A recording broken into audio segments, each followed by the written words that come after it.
Video games are complicated. I know I've opened more than a few episodes with this line, but I feel the need to keep bringing it up. Those of us who have grown up with video games have seen a tremendous leap in their capabilities since their inception. We've seen games go from 8-bit side-scrollers to massive AAA cinematic adventures in a little over 4 decades. This occurred alongside a stunning acceleration of technology that continues to change our world at a rapid pace. We've seen games go from the realm of traditional toy makers to out-earning gigantic movie studios as the preferred form of entertainment for millions. We've seen this medium of art become so important that it literally defines who we are as we take the sides of giant corporations in so-called imaginary console wars and fight with strangers online about which games are superior to others. In many ways, we've been so spoiled by the quality and quantity of video games that we take them for granted. We often forget that video games don't just come into existence. There is no immaculate conception that gave us Mario. Miyazaki was not handed Dark Souls from the heavens on high. Kojima didn't bring Metal Gear into existence simply with his mind alone. Video games are complicated.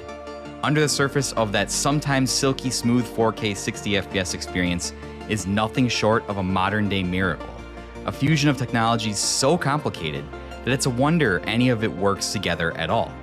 Millions of lines of code, 3D models, rendered cutscenes, music scores, voice and acting performances, physics engines, objects that need to interact with one another in every conceivable way, doors, lighting, camera controls, combat engines, hit and collision detection, loading, techniques to manage memory and processing power, network capacity.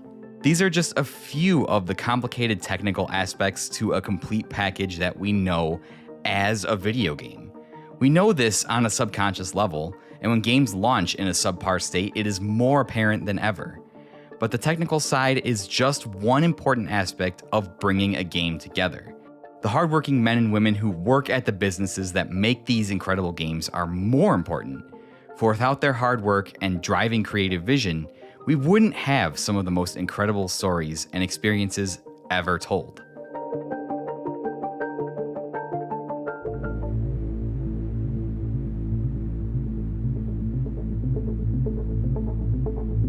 Gamers like numbers. We love when numbers quantify things for us because it gives us an easily understandable benchmark on how to gauge something. This game got a review score of 8 out of 10?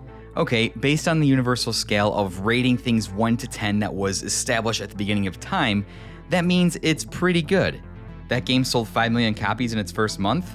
That is really good for that developer, and it must be a commercial success. That game had a budget of $200 million? That's a AAA cinematic experience. The development team consisted of over 200 members? Wow, that must be a huge studio. Look at them giving jobs to so many people. PS5 sold over 30 million units? Fuck you, Xbox nerds. How does it feel to be inferior? Sorry about that. Numbers help us as gamers who do not work in gaming to understand in simple terms the success or failure of a certain game, studio, or company in relation to the industry as a whole. We hold up remarkable numbers as irrefutable proof of success or failure, and use these numbers as cudgels of truth against fellow gaming fans in a continual bid for brand superiority. So since we love numbers so much, let's look at some numbers. Immortals of Aveum was recently released by developer Ascendant Studios and published by Electronic Arts under their EA Originals banner, where EA would help independent studios with development costs to finish the game and then allow that studio to keep any additional revenue the game makes after EA recoups its investment costs. Ascendant Studios was made up of veteran Call of Duty and Dead Space developers and was founded in 2018, and Immortals of Aveum was their first ever release. Immortals released on August 22nd, 2023, and was met with mixed critical reviews and commercial reception, with the game sitting at a 70 overall on Metacritic. Now, I don't know how we arrived at a world where 7 out of 10 equals a bad game, and if you're limiting yourself to experiences that are only ranked above a certain number on a made-up scale, I feel sorry for you, but that's a different episode. For whatever reason, because I'm not here to review Immortals of Aveum, nor have I played it, the game did not sell well. On September 14th, 2023, Ascendant CEO Brett Robbins posted an update on Twitter stating that they had to part ways with 45% of their workforce. Nearly half of the people who worked on the game in some capacity were now unemployed a mere 2 weeks after the game's launch. How is that for a number? Ascendant isn't the only studio to have gone through this in 2023 either.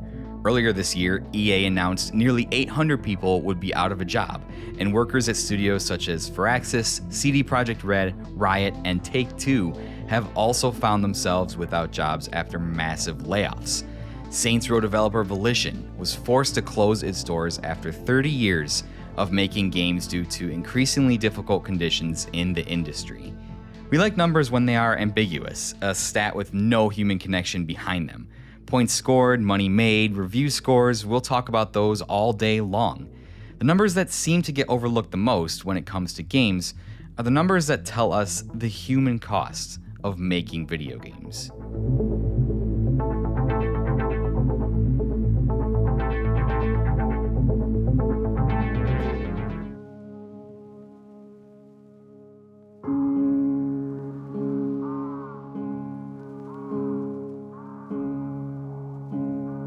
Imagine yourself as a game developer. You've uprooted your family for a new opportunity at a brand new development studio in insert state where game developers are located, where you'll be working on level design for an exciting and brand new AAA video game that will capture the imagination of the industry and gamers when it is finished. The game is due out sometime in the next 3 to 4 years and is being backed by a big publisher.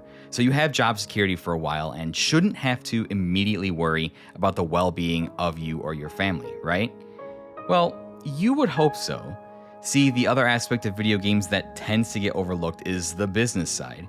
In a perfect world, game developers would be artists, people who are passionate about their craft and are given complete creative freedom to create whatever they want for the masses.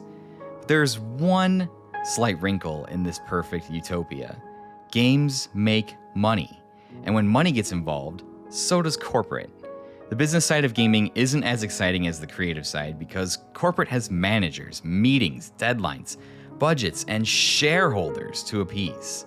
For many managers and executives, games are not a work of art or some kind of narrative experience. They are products to be sold for a return to fatten their bottom line and keep the company profitable.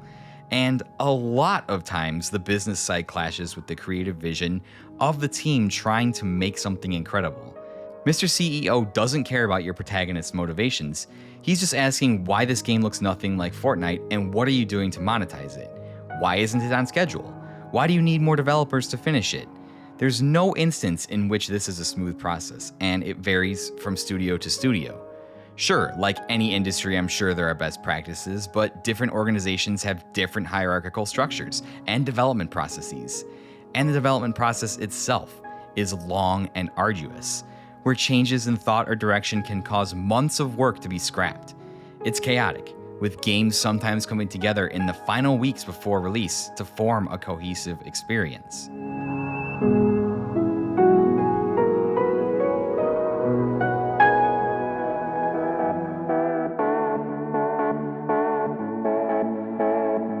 The day finally comes, release day.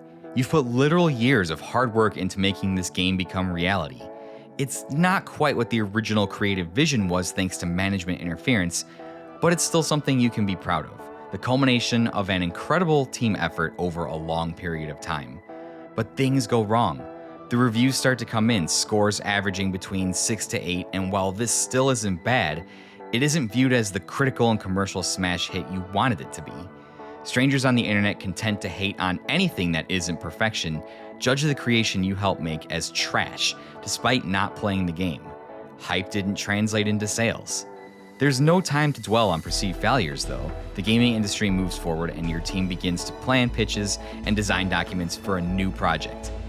Except, there is no next project. Not for you anyways. Your studio has just announced that the game you spent years of your life on did not meet expectations. And as a survival tactic, the studio is letting go 50% of its workforce to reduce costs. And you are one of those being let off. In an instant, you've gone from job stability to uncertainty surrounding your entire life. You spent late nights, thousands of hours of overtime, even weekends working to get this game out. You've missed date nights, plays or recitals, your kids' sports games in order to provide for your family while pursuing a career you're passionate about.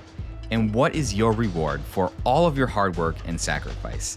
The entirety of you and your family's lives thrust into uncertainty. Now, obviously, the above scenario is very specifically tailored to the narrative that I'm trying to make in my episode. Many people go on to work long careers at individual studios, and the above example is not the only endgame for a career path in developing video games. But it does reflect the harsh reality of pursuing a career creating video games. The toll game development takes on individuals and families has been pushed into the spotlight in recent years, with practices like crunch and crappy pay for lesser roles increasingly coming under fire. Sure, some industry titans have been around for a long enough time and are big enough that they can survive the subpar performance of a game that spent 5 years in development. Other studios aren't so lucky. There's so much money involved in making games nowadays, with the biggest games having budgets that exceed 9 figures when factoring in salaries, marketing, and all of the business costs that are associated with the game's creation. That is a lot of resources to put into a product that won't make it to market for 5 years. When there's that much tied up in a game, it has to be a success and make its budget back. A lot of studios stand upon the edge of a knife. They're very survival, hinging on the success of a game. If it fails, then that studio's survival is in serious jeopardy. That is when cost-cutting measures go into effect. The most obvious of these is to reduce payroll by eliminating part of your workforce. Sure, some people get severance and temporary insurance to make the transition, but your life is now changed. There are so many questions and no immediate answers. You love working in games, but this development cycle chews you up and spit you out. While there is always a need for talented developers, your next job could take you anywhere in the country. You just moved your family across the country a few years ago. Your kid is acclimated to his new school and made new friends.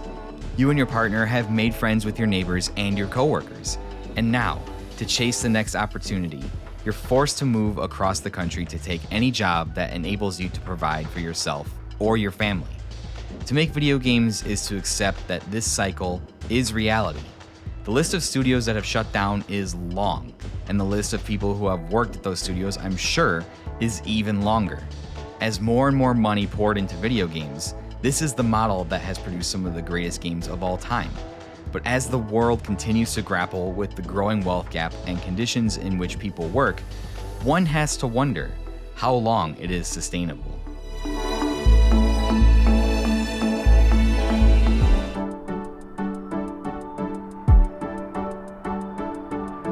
Despite the fact that we're more aware of these things than ever before, we often don't really think about the people who make the games we yell about unless they are big names like Miyamoto, Kojima, Nomura, etc.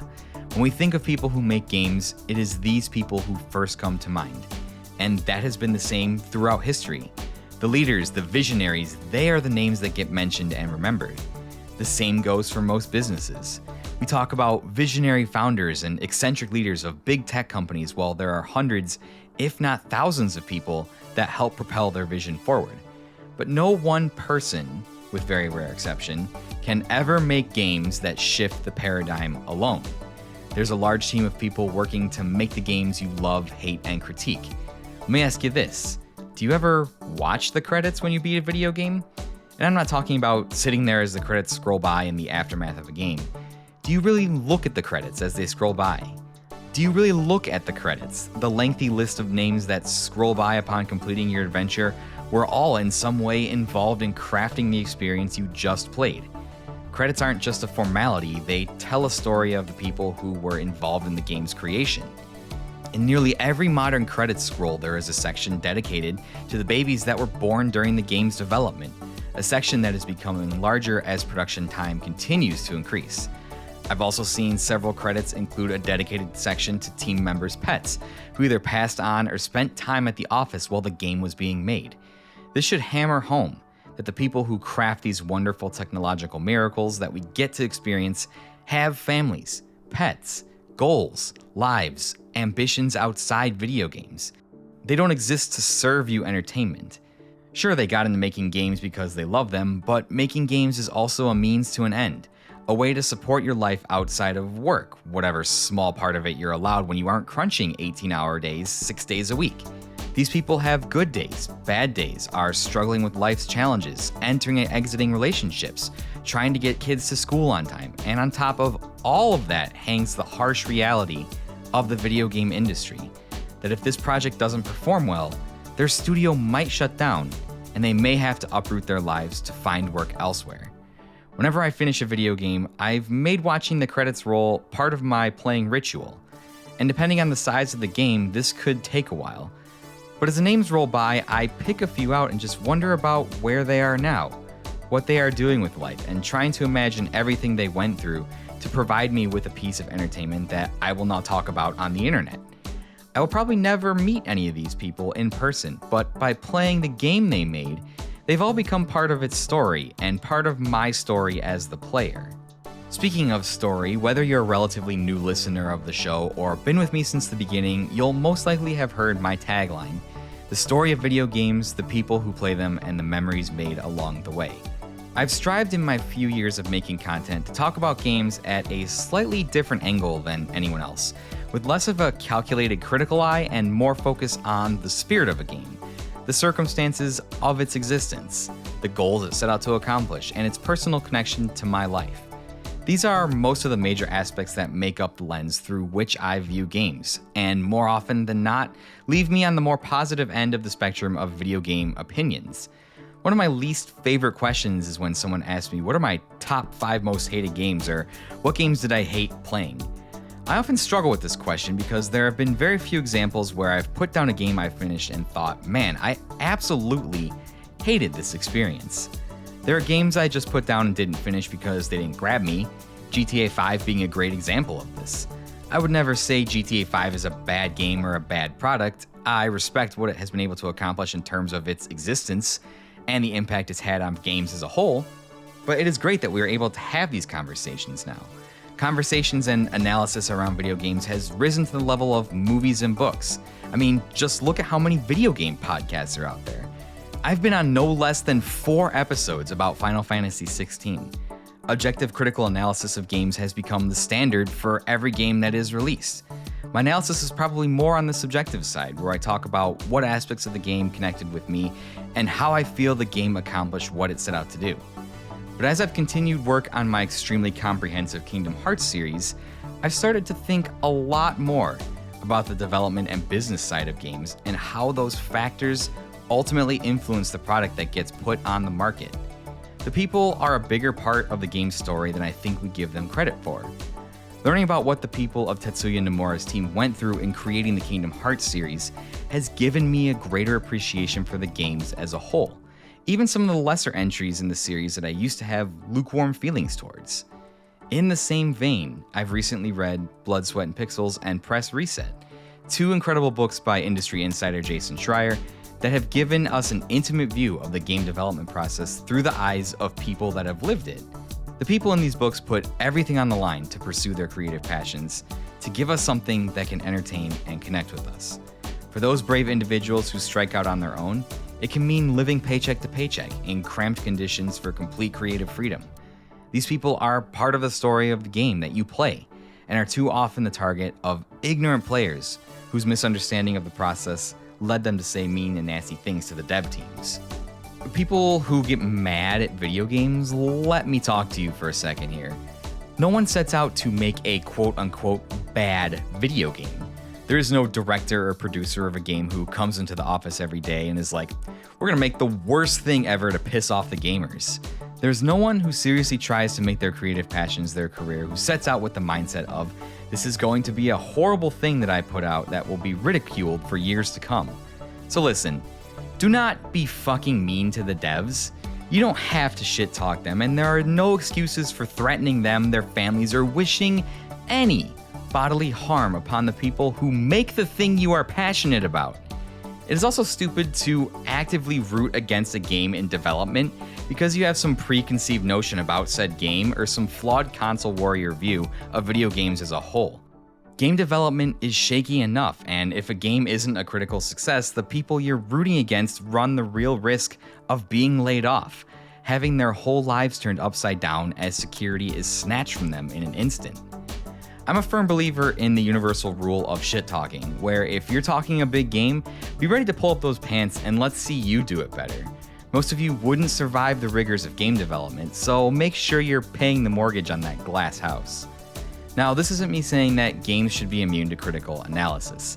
I'm simply pointing out that critical analysis of games so often overlooks the people who make the game and the environment in which the game was made as contributing factors to the way the game turns out.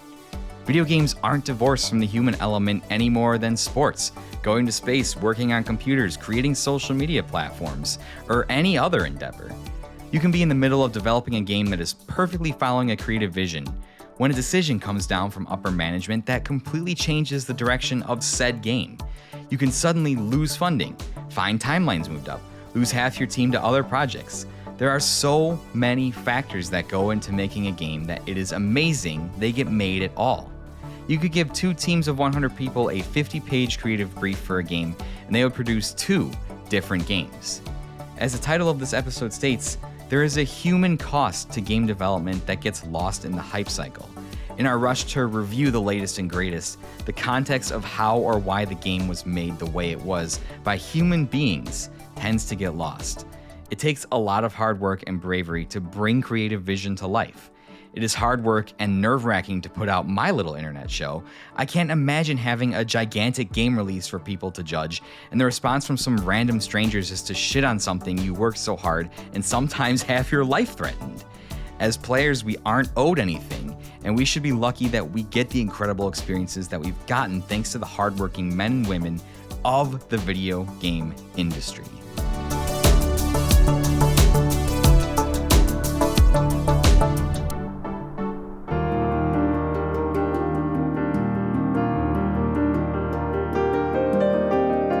As I continued to write this episode, another development in the ongoing story of the treatment of people who work in games occurred.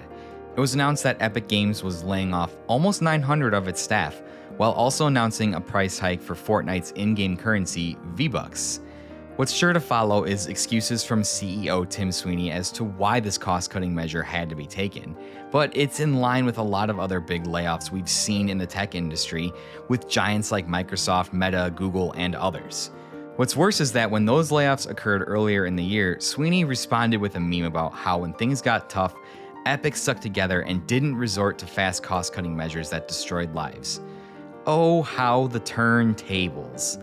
A memo from Sweeney states that Epic was spending more than it was making and had been for a long time, so layoffs were necessary to help stabilize finances. I find this difficult to believe. It has been reported that Fortnite alone has been generating billions of dollars for Epic, and that is before you even factor in things like the fees for Unreal Engine, which is utilized by tons of studios. If it is true that Epic was spending more than it was making, why should the rank and file employees bear the brunt of cost-saving measures? Is Sweeney's salary being reduced? Unlikely. The CEO's salary must be protected at all costs. Most of Epic's shares are owned by him, and he is the company's leader. Fall Guys developer Mediatonic, which was purchased by Epic in 2021, appears to have been hit especially hard if posts on the site formerly known as Twitter are to be trusted. Imagine the whiplash that people at Mediatonic must feel right now. Their hit game Fall Guys exploded onto the scene, and being bought by Epic must have given them so much hope that their future was secure. And not 2 years later, their studio has been gutted, the target of easy cost-saving measures. Sure, employees are getting 6 months severance and health insurance, but entire lives are now uprooted. Friends who have worked together for years are now separated. Some will have to move to states to find new work. Even at a company like Epic, which appeared to be racking up win after win after win in the recent years, the human cost of video games matters little when a quick round of layoffs can rapidly improve your bottom line. There's a certain disconnect that occurs when you start to think of people this way. They aren't people, merely labor inputs, numbers on a spreadsheet that generate productivity and subtract from profit. Maximum efficiency is required from every line on that spreadsheet. But the one thing spreadsheets can't account for is the humanity behind those so-called labor inputs. So where do we go from here?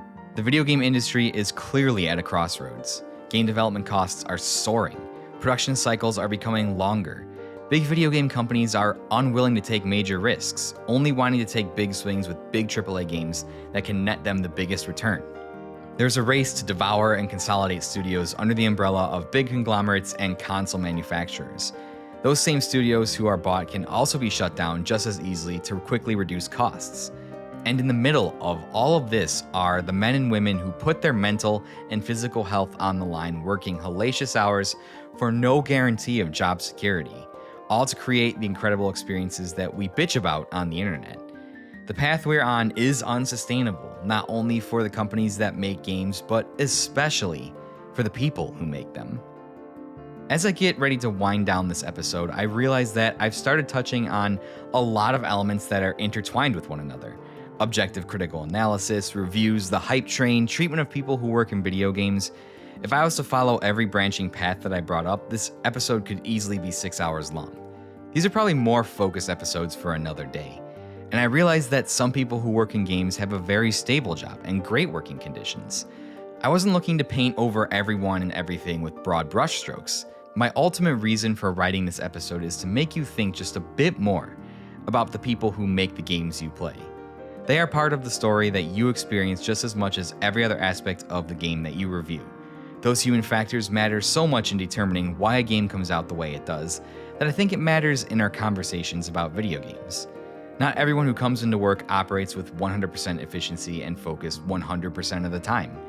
There's just too much anxiety and uncertainty in life these days. All of these things matter in the bigger conversation. These people matter.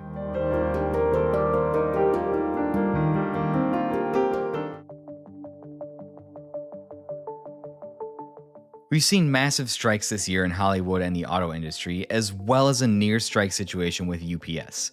People are beginning to remember that they deserve to be treated like humans in the work they do and be rewarded with a livable wage and job security.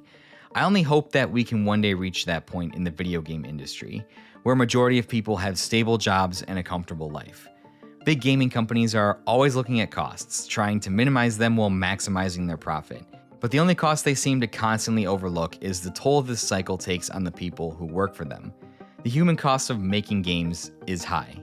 Let's change that.